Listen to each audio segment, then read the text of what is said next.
This entitled parent is about to do something shocking on this train, but this clever train guard is about to outplay them by giving them exactly what they want. Happy birthday if today's your birthday, and on with the revamped show. My brother and I aren't on the best of terms. I envy people with good relationships to their siblings, because being around my brother is just draining. He seems to follow two very strict rules. The first is that he's always right, even when evidence is presented against him. I swear the guy has developed immunity towards logic and reason. The second rule he follows is that I'm always wrong. Whatever I say, he has to argue against. It's obnoxious. Luckily, we no longer live in the same country, so we see each other at most 2 times a year, which is barely tolerable. This story takes place in December last year. I had traveled to my parents to celebrate Christmas, and so had my brother, his wife, and his 2 kids, 2 and 4, maybe 5 years old. All of us are staying in my parents' house. As you can imagine, it's rather crowded, and the noise level far exceeds that of which I'm used to. One morning, I wake up around 8 AM. My brother and his kids are already awake and eating breakfast from what I can hear. I decided to browse Reddit on my phone for an hour, just to avoid more interaction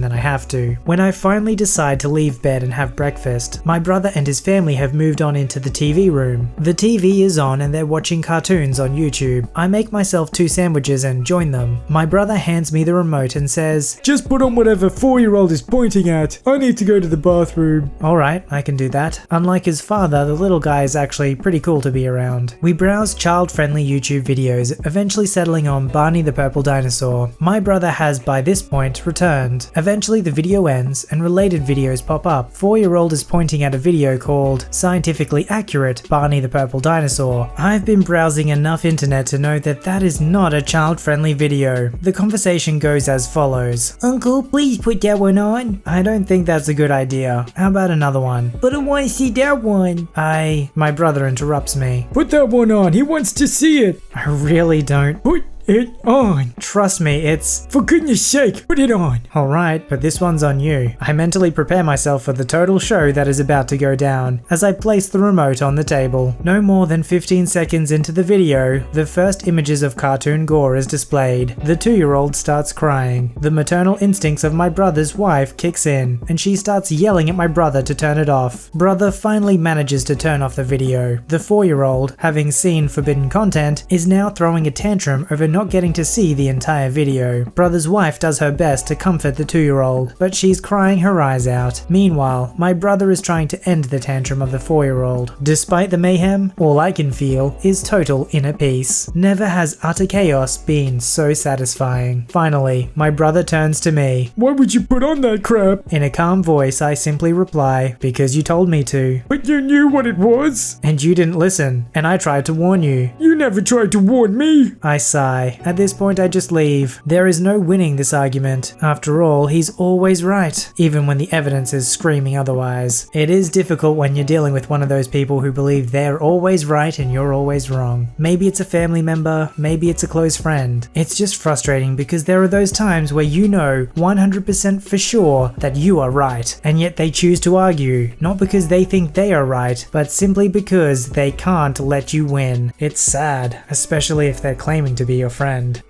I work on the railway as a guard, so my job involves checking and selling tickets, giving people travel information and advice, and most importantly, keeping them safe and looking after them if there's an emergency. Sometimes this means telling them off if they've got their feet on the seats as well. I was working a train down from London one afternoon, checking tickets and trying to be helpful, when I came across a gentleman in an otherwise empty coach who had his set on the seats and massive noise-cancelling headphones on his head. I asked if I could see his ticket and if he'd be so kind as to remove his feet, but of course, he couldn't hear me. I asked again, slightly louder, and again, he ignored me. I took my carriage key and used it to rap upon the window, creating a loud and clear knocking sound that normally cuts through headphones and sleep alike, but even this did nothing. So, the final resort, I took a firm grasp on the back of his seat and gave it a shake. This was enough to get his attention. "Good afternoon, sir," said I. "Ticket please? And would you mind keeping your feet off the seats?" "What the heck do you think gives you the right to disturb me?" me," he said. "Well, sir, it is my job to check your tickets, so if you'd be so good as to show me yours, I'll be happy to leave you alone, but I still need you to take your feet off the seats." "Oh, get lost, you Jobsworth," he said while getting out his ticket. "I don't want to be disturbed again, do you understand?" "Absolutely, sir, but please take your feet off the seats. Or how about we put a newspaper down first? Or you can take off your shoes, perhaps?" Grumbling, he found an old newspaper and spread it out on the seat opposite before placing his still be-shoed feet back up. "Also, sir," I said, "it might be a good idea to turn your headphones down a tad, otherwise you might not hear important announcements." "I've made it quite clear that I don't want to talk to you. Now get lost." Now, one of the key skills in my job is knowing when to pick your battles, and I had no desire to make more work for myself by dealing with this gentleman, and so off I went. A few minutes later, I had a call from Control, letting me know that due to a signaling issue further down the line, my train was going to be diverted just after our next stop. As a result, we would be missing out about 90% of the stations that we had been due to the call out, and would be running directly to our final destination. I called up my driver to let him know about the change in plan, and then made an announcement to my passengers. "Good afternoon, everyone. This is your guard speaking. I have just received word from Control that due to a signaling issue at Station B, this train will now be diverted between Station A and Station G, and will no longer be calling at Station B, C, D, E, and F, and will instead be running fastly directly to Station G. Any passengers for Station B, C, D, E, or F should change at Station A. If you have any questions, I'll be walking through the train, so please do not hesitate to ask. Thank you." And so I walked through the train, talking to the passengers, making sure they all understood what was going on and where they would now need to change in order to get where they were going. Some of them were understandably annoyed, but I did my best to explain it all to them and to let them know that it was beyond our control. By the time I had walked through the train, every single passenger knew exactly what they needed to do. Well, all the passengers, but one.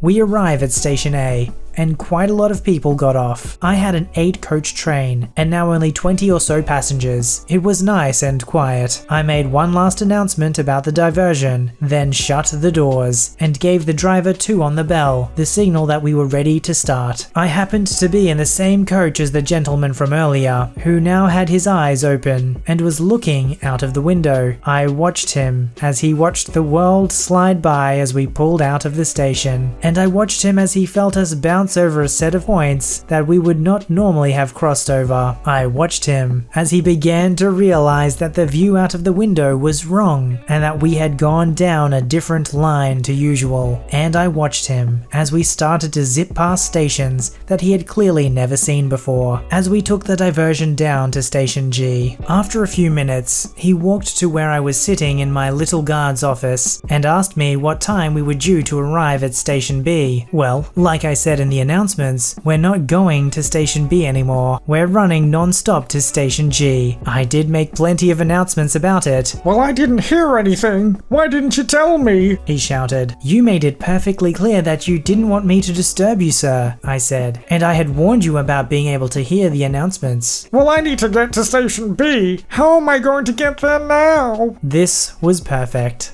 This was the moment that I had been waiting for. I explained to him that he was now going to have to stay on this train until we got to Station G, wait around for half an hour or so, get another train from Station G to Station A, wait some more, and then get a bus from Station A to Station B. "How long is that going to take?" he asked. "Well," I said, "from Station A to Station G, along the diversion, is about an hour and a half each way, plus the waiting. So if the buses are good, about 4 hours or so, give or take." Well, needless to say, he was not happy about this, but there was nothing that I was able to do to help him out. And after all, he made it clear that he did not want me to disturb him. See, this man is simply a professional, adhering to the requests of the customers. That's all. It just so happened to be very convenient that this jerk got some justice. Imagine the anticipation of that guard, knowing exactly what's about to happen, as the guy opens his eyes, recognizes that the train isn't where it's supposed to be, and it slowly dawns on him that it's going to take him hours to get to where he needs to be. The best thing about stories like these is that if the person just listened to the guard in the first place, none of this would have happened.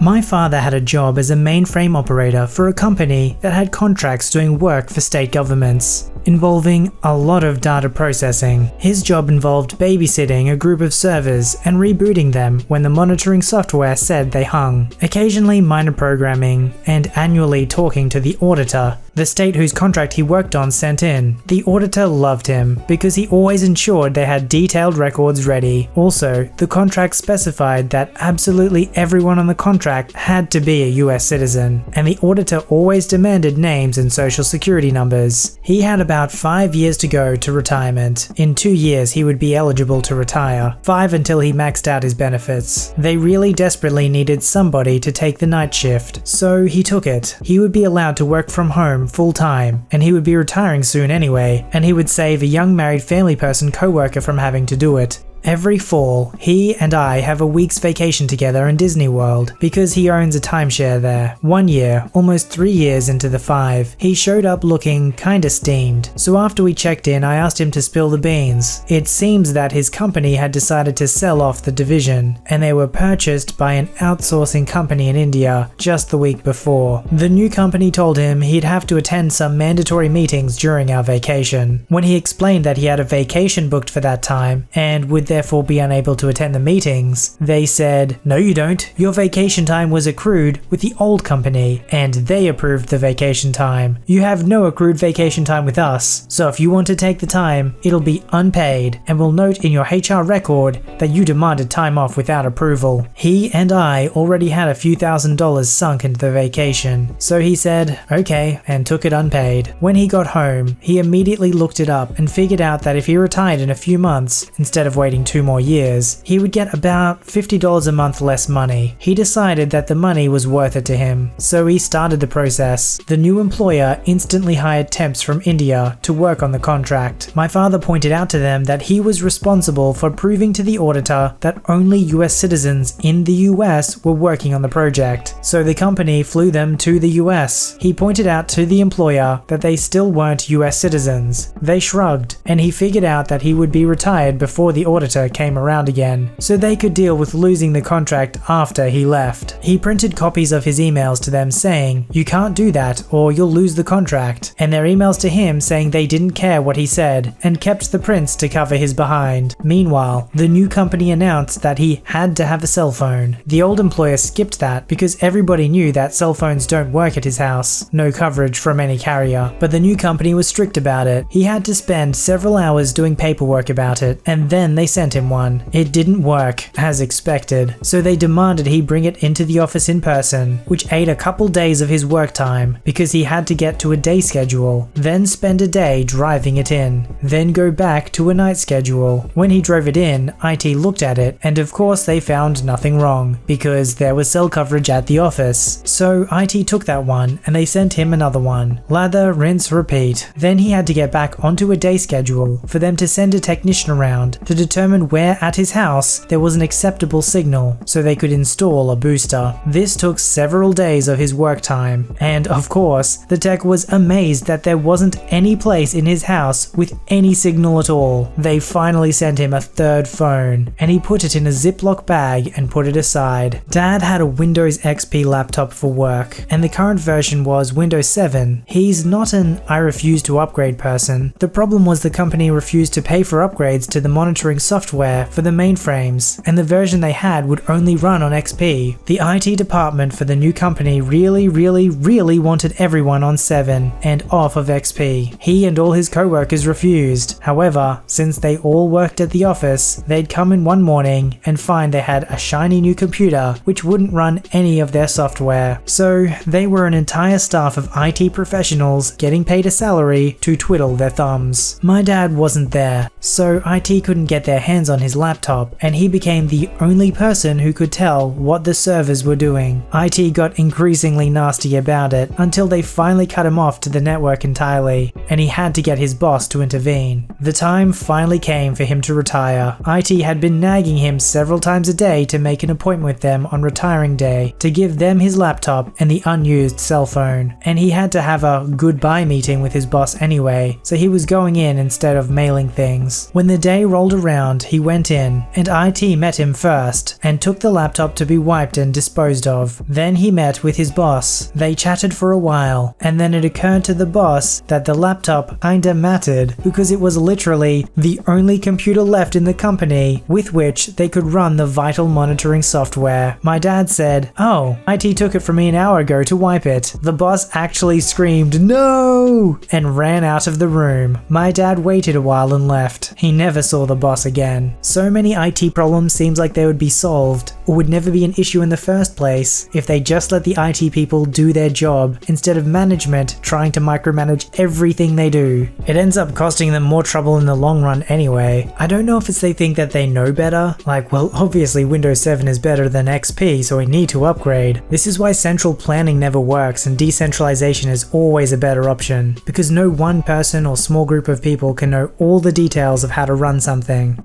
So, in the early 2010s, I was trying on sneakers in a shoe store downtown with my purse lying next to me on the floor. I'm both blind and deaf on my right side, brain surgery gone wrong, but I'm okay considering the circumstances, and so I didn't even really see the teenager who snuck up, grabs my purse and starts booking it out the store. If he hadn't started running, I probably wouldn't even have noticed that he had taken my bag. Without really thinking, I start after him, and since I was wearing new sneakers from the store, a store clerk runs after me. The kid makes it about 200 yards before I catch up with him. Now, I didn't try to tackle him. I just wanted to grab him, and we lost our balance. Poor guy tries to catch his or our fall, with me on top of him. He was maybe 150 pounds, I was maybe 185, and there's a sickening crunch. I instantly feel horrible for the chap, and try to see what's wrong. I used to work as an EMT. The clerk from the shoe store is standing there staring at us, trying to figure out what just happened. Kid's clutching his arm and trying to act tough. He might even have tried to get back up and keep running, but there were too many people around us now, and he changed his mind. I ask for an ambulance to be called, but it's the police who show up first, called by the store, and ask what happened. I explain. The store clerk explains. A few witnesses chip in. The police ask if I want to press charges, and I say something like, "I think he's been punished enough." Forward about a month. In short succession, I get 2 letters. One's informing me that the police is looking into a battering charge against me. The second is a summons into court, and can't believe my eyes, I have been sued by the purse snatcher for damages for pain and suffering. They want something around 8,000 euros for the broken wrist. Luckily, I have an awesome lawyer, who is also my cousin, and we appear in court at the appointed time. While we wait for the case to be called, the kid sits on a bench, his arm in a brace, looking a bit sheepish. Next to his lawyer, a young guy, and henceforth lawyer 1, stands his mother, glaring daggers at me. We get called inside and lawyer 1 starts to elaborate in great detail how I threw myself on top of the kid while he was on the ground, and so caused his injury, which in turn took surgery to fix. It's hard for me to keep quiet, but I bite the inside of my cheek and hold my tongue. Once lawyer 1 is done, my cousin gets up, and the first thing she does is inform the judge that the injury was caused during a crime, explaining about the purse snatching. The judge pauses, looks at lawyer 1 and asks if he was aware of this. He says yes, but that it shouldn't matter because, in their view, I caused the injury deliberately, and therefore the circumstances should not matter. As long as I wasn't defending my health, I had no right to injure a child. Judge has 2 questions. Were there witnesses, and why were there no charges filed against the thief? My cousin produces statements from the witnesses, the first police report of the incident, and the documentation about the suspended investigation about whether or not I should be charged for battering. She also informs the judge that the police had followed my wish in not filing charges for the theft, and explains that I felt the kid had suffered enough due to his injury. This is where EM makes her first big mistake. She interrupts my cousin before she can finish and says something like, obviously she, meaning me, was afraid she'd get in trouble for what she did to my poor child, and the police did not do their job properly. Lawyer 1 tries to shush her and apologizes to the judge, saying his client is clearly in emotional distress over her child's injury. Her poor child, he was 17, meanwhile sits in his chair behind Lawyer 1 and EM and looks like he's trying to disappear into the floor. The judge, in an unusual move for a German court, asks the kid directly if he thinks I injured him on purpose. He sort of shrugs, and right there EM makes mistake number 2. That fat cow threw herself onto my poor child when he was lying in the street. She should be locked up. Now in Germany, you can't just say rude things like that, fat cow, to someone, even if they're true. At least the fat part. Especially not in court. My cousin turns around to me and silently mouths, "Wow." There's even a murmur of reaction from the 3 or so people sitting in the back of the court. Many court proceedings are open to the public in Germany. The judge looks at EM, who is again being shushed by Lawyer 1, not quite as gently this time, and who stage whispers, "It's true." When all is quiet again, judge waits a few seconds just glaring at EM, teacher style. Then the judge looks at Lawyer 1 and asks, "Do you want to proceed with this nonsense?" Before Lawyer 1 can say no, it would have made the court costs cheaper, I think. EM says yes. Judge nods, declares the case dismissed, orders all costs, court and both lawyers, to be paid by the claimant, and then turns to me and asks if I want to file charges for libel. My cousin nods enthusiastically, so I say yes. Judge announces she'd speed things up and asks Lawyer 1 if he'll be representing EM. He nods. EM seems to have lost the plot and keeps asking him what's going on. Before Lawyer 1 can even explain to her what's about to happen, the judge makes it official and awards me €150 in damages, and again decides that all costs and lawyer costs should be carried by EM. My favorite thing about this, my lawyer is my cousin and she wouldn't have charged me more than absolutely necessary, but she's also working in a prestigious law firm with 4 partners who rake up a combined 6 PhDs,